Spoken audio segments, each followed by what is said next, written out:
الحمدللہ برکتوں والا رحمت والا عزت والا مہینہ الحجہ آنے ہی والا ہے، شاید رات کو چاند نظر آ جائے۔ حدیث پاک میں فرمایا گیا کہ عزت و حرمت کے لحاظ سے یہ سب سے عظمت والا مہینہ ہے۔ حدیث پاک کے مطابق اس ماہ کے ابتدائی 10 دنوں میں ایک نیکی کا جو اجر ہے وہ 700 گنا ہے، 700 گنا بڑھا دیا جاتا ہے نیکیوں کا اجر۔ ایک اور روایت میں ہے ان دنوں میں نیکی کرنا افضل نیکی ہے۔ ان دنوں میں ایک دن کا روزہ رکھنا 1 سال کے روزوں کے برابر ہے، یعنی اگر آج چاند نظر آ جاتا ہے تو کل کا جو روزہ ہے وہ 1 سال کے روزوں کے برابر ہے۔ ان دنوں کی راتوں میں قیام کرنا، یعنی رات کو جا کر عبادت کرنا شب قدر میں عبادت کرنے کے برابر ہے۔ غور فرمائی کیسے پیارے اور فضیلت والے دن ہیں، اللہ پاک ہمیں توفیق عطا فرمائے۔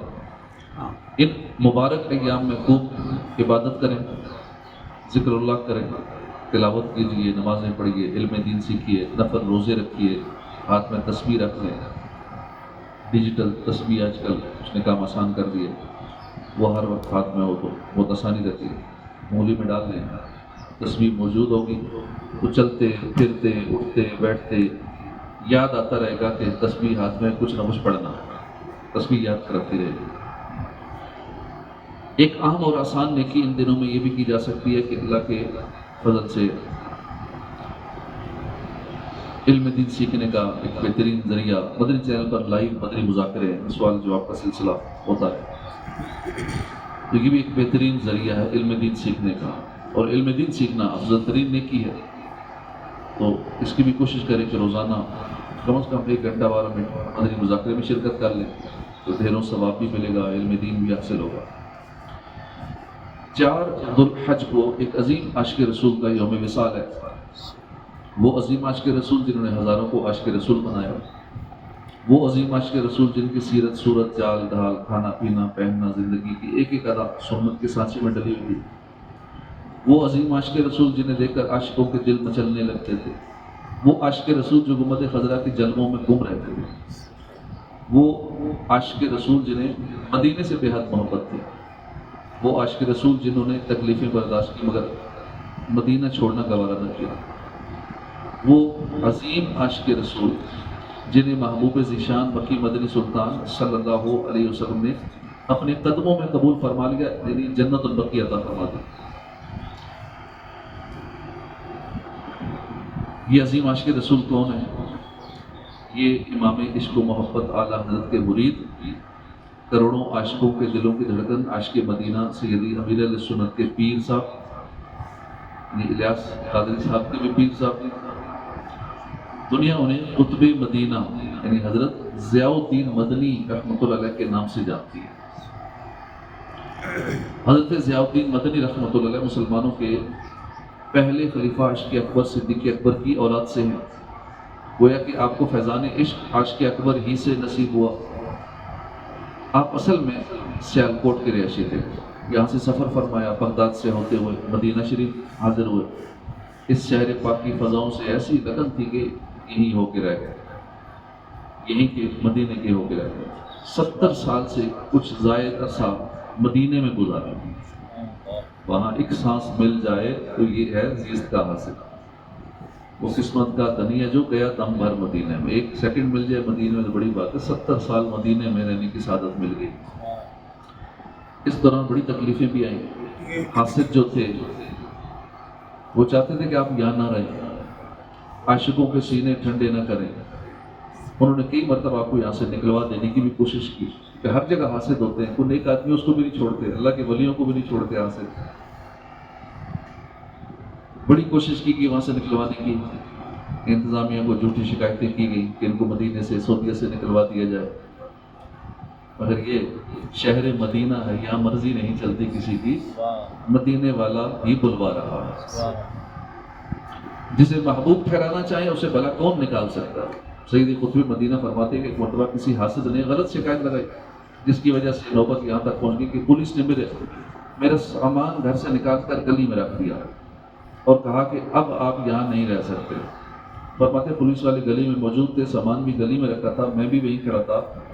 جیسے پولیس والوں کا دھیان ادھر ادھر ہوا، فوراً آنکھ بچا کر حرم پاک کی طرف میں نکل گیا۔ ٹوٹ پڑتی ہیں بلائیں جن پر، جن کو ملتا نہیں کوئی یاور، ہر طرف سے وہ پر ارماں پھر کر ان کے دامن میں چھپا کرتے ہیں۔ سیدی قطب مدینہ روضہ پاک پر حاضر ہو گیا، سنہری جالیوں کے سامنے کھڑے ہو کر عرض کی، یا رسول اللہ، میں یہاں سے جانا نہیں چاہتا، یہیں قدموں میں رہنا چاہتا ہوں۔ تیرے ٹکڑوں سے پلے غیر کی ٹھوکر پہ نہ ڈال، کھڑکیاں کھائیں کہاں چھوڑ کے صدقہ تیرا، کس کا منہ تکیے کہاں جائیے، کس سے کہیے، تیرے ہی قدموں پہ مٹ جائے یہ پالا تیرا۔ فرماتے ہیں میں نے درخواست پیش کی حضور کی بارگاہ میں، جب واپس آیا کیا دیکھتا ہوں کہ پولیس نے خود ہی میرا سامان گھر کے اندر رکھ دیا اور مجھے بھی رہنے کی اجازت دی۔ سیدی قطب مدینہ رحمۃ اللہ علیہ مدینے ہی میں رہنے، یہی مرنے، بقیہ پاک میں دفن ہونے کی انتہائی تمنا رکھتے تھے۔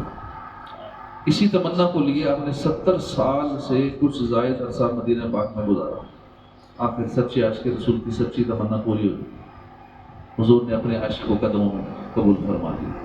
تو یہ 4 ذوالحج 1401 ہجری یعنی 10 فروری 1981 جمعے کا دن میں ادھر مسجد نبی میں جمعے کی اذان شروع ہوئی، مؤذن نے اللہ اکبر کہا اور اس کے ساتھ ہی سیدی قطب مدینہ نے کلمہ پڑھا اور آپ کی روح پرواز کر نماز جمعہ کے بعد غسل کفن کا سلسلہ ہوا۔ حجرہ مقدسہ سنہری جالیوں سے اندر والے حصے کی خاک پاک آپ کے سر کے نیچے رکھی گئی۔ حجرہ شریفہ کے غلاف اور غلاف کعبہ کے ٹکڑے سینے پاک پر رکھے گئے۔ دربار غوث پاک اور دربار داتا حضور کی چادریں رکھی گئی۔ نماز عصر کے بعد درود و سلام پڑھتے ہوئے جنازہ اٹھایا گیا۔ نماز جنازہ ادا کرنے کے بعد آپ کو مواجہ شریف یعنی پیارے محبوب کے چہرہ پاک کے سامنے پیش کر دیا گیا۔ عاشق رسول درود و سلام کے نذرانے پیش کر رہے تھے، اس وقت جنازے پر عجیب وجدانی کیفیت طاری تھی۔ اس کے بعد جنازہ محبوب ذیشان کے قدموں میں حاضر کیا گیا، یہاں بھی درود و سلام کے نذرانے پیش ہوئے، پھر باب جبرائیل کی طرف سے بقیہ پاک کی طرف روانہ ہوئے اور اعلی حضرت کا جو قصیدہ ہے کعبے کے بدر الدجا تم پہ کروڑوں درود اور سلام رضا مصطفیٰ جان رحمت اللہ وسلم کی صدائیں گونج رہی تھی، انہیں مبارک صداؤں کے ساتھ جنازہ مبارک بقیہ پاک پہنچا۔ سیدی قطب مدینہ وصیت فرمایا کرتے تھے کہ جب میرا انتقال ہو تو مجھے اہل بیت پاک کے قدموں میں ڈال دینا، میں خود ہی دوڑ کر ان کے قدموں سے لپٹ جاؤں گا۔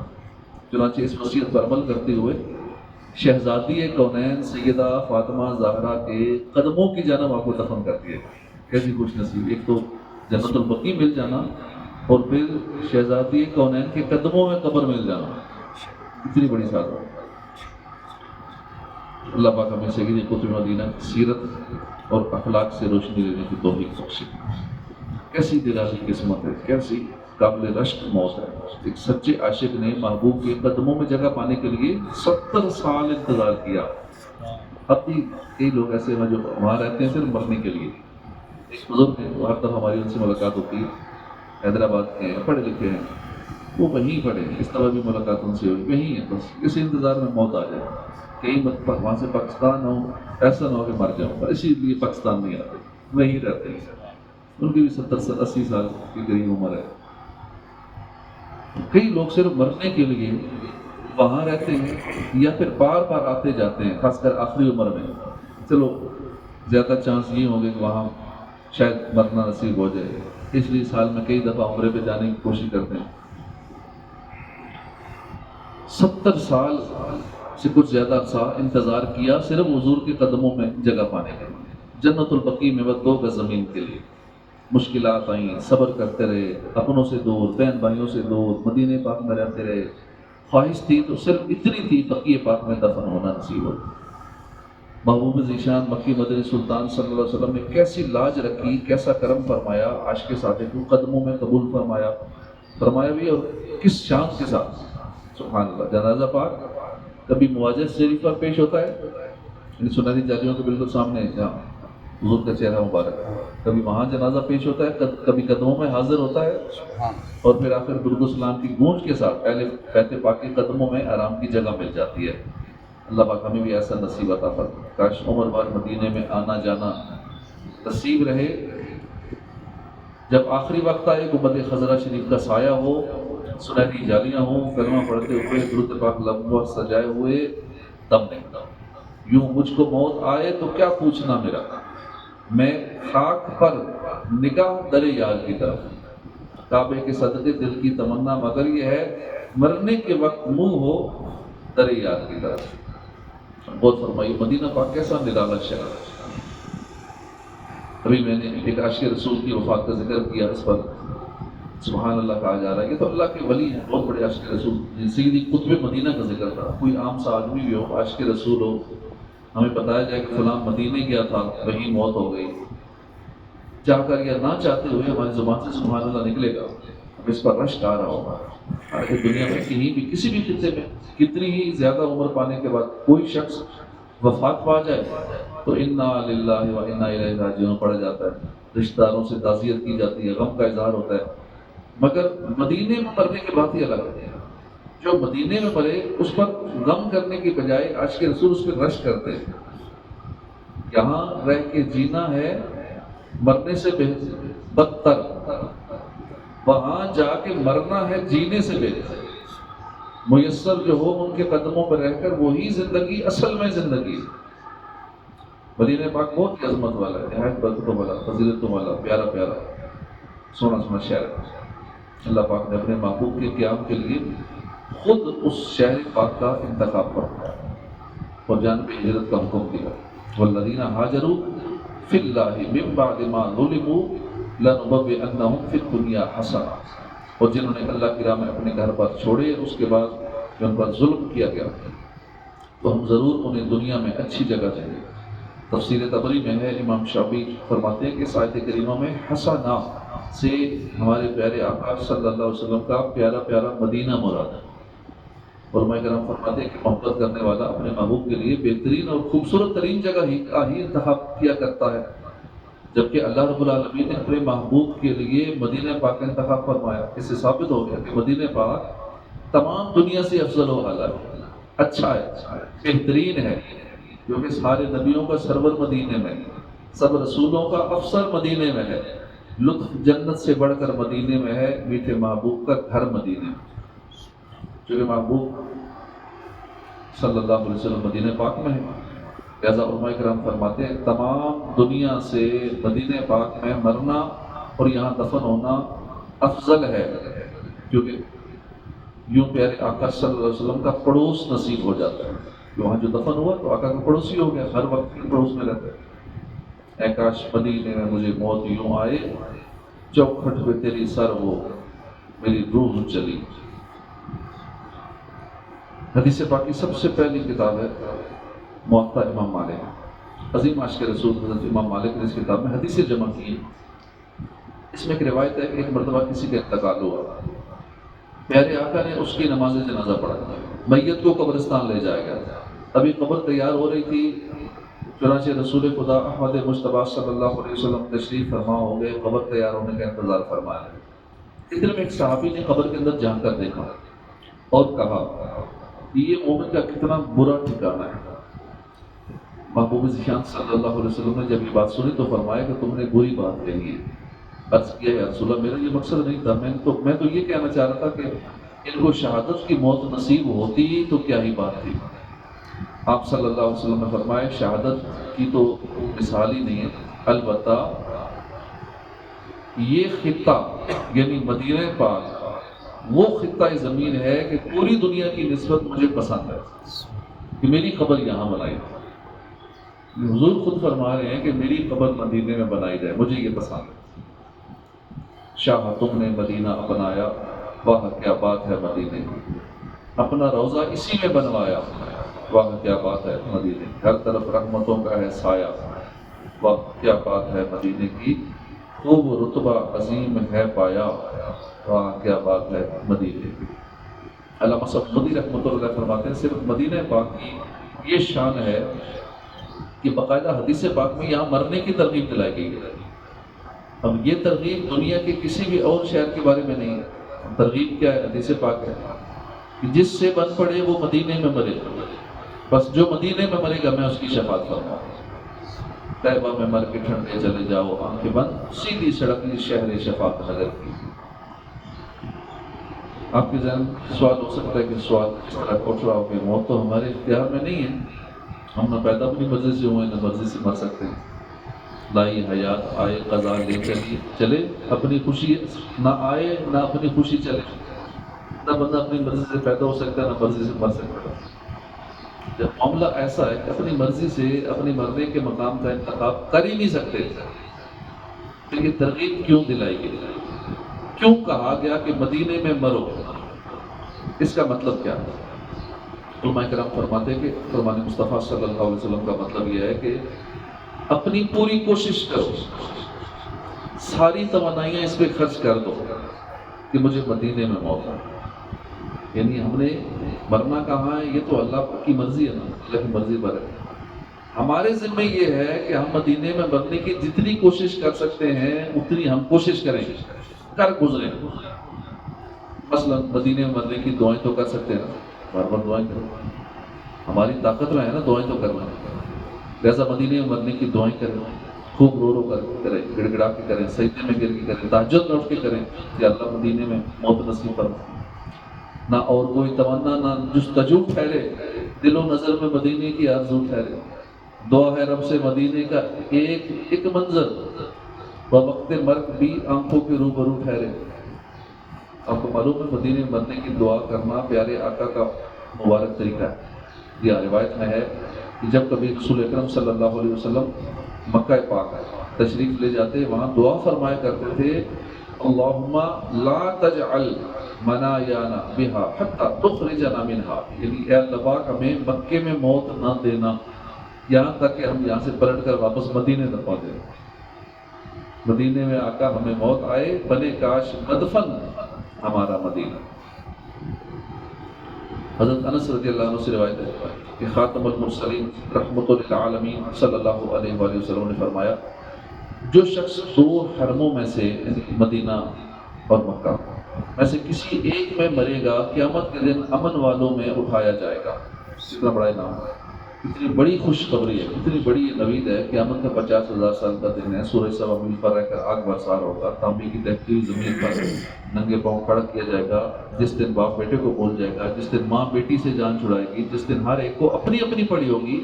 ایسے خطرناک دن میں جن لوگوں کو امن و امان نصیب ہوگا، جو راحت میں ہوں گے، جو چین سے اس دن کو گزاریں گے، وہ کون ہوں گے؟ جی وہی جن کو مکے میں مرنا نصیب ہوگا، جن کا مدفن مدینہ بن گیا ہوگا۔ اللہ پاک ہمیں مدینہ پاک میں شہادت کی موت نصیب کرے۔ مجھے مرنا ہے آقا گنبد خضرا کے سائے میں، وطن میں مر گیا تو کیا کروں گا یا رسول اللہ۔ اگر مدینے میں موت مل جائے تو انشاءاللہ بقی بھی نصیب ہو جائے گی۔ میں ہوں سنی، رہوں سنی، مروں سنی مدینے میں، بقی پاک میں بن جائے تو یا رسول اللہ۔ بقی پاک کی شان و عظمت کے تو کیا ہی کہنے ہیں۔ روایت میں ہے کہ جب محبوب صلی اللہ علیہ وسلم ہجرت کر کے مدینہ تشریف لائے تو آپ کو قبرستان کے لیے جگہ کی تلاش تھی۔ آخر آپ نے بقی پاک کو منتخب کیا اور فرمایا مجھے اس جگہ یعنی بقی کو قبرستان بنانے کا حکم ہوا ہے۔ تو معلوم ہوا کہ بقی پاک کا انتخاب یہ اللہ کے حکم سے کیا ہے۔ کیا جنت البقیع کی شان رفیع ہے، برج فلک ہر ایک مزار بقیع ہے۔ تو حضرت کعب الاحبار فرماتے ہیں ہم نے تورات شریف میں پڑھا ہے کہ اس کا نام یعنی جنت البقیع کا نام کفتہ ہے۔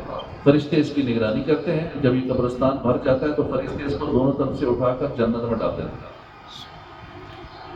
مدفون جو یہاں ہے وہ غم سے ہے رستگار، دوزخ کا کچھ عذاب نہ مرکز کا ہے فشار ہے۔ جنت البقیع میں جو بھی دفن ہے اللہ کے کرم سے ہر طرح کے غم و پریشانی سے محفوظ اور نجات یافتہ ہے۔ انشاءاللہ اس کو نہ دوزخ کا عذاب ہوگا اور نہ اس کو قبر کا عذاب ہوگا۔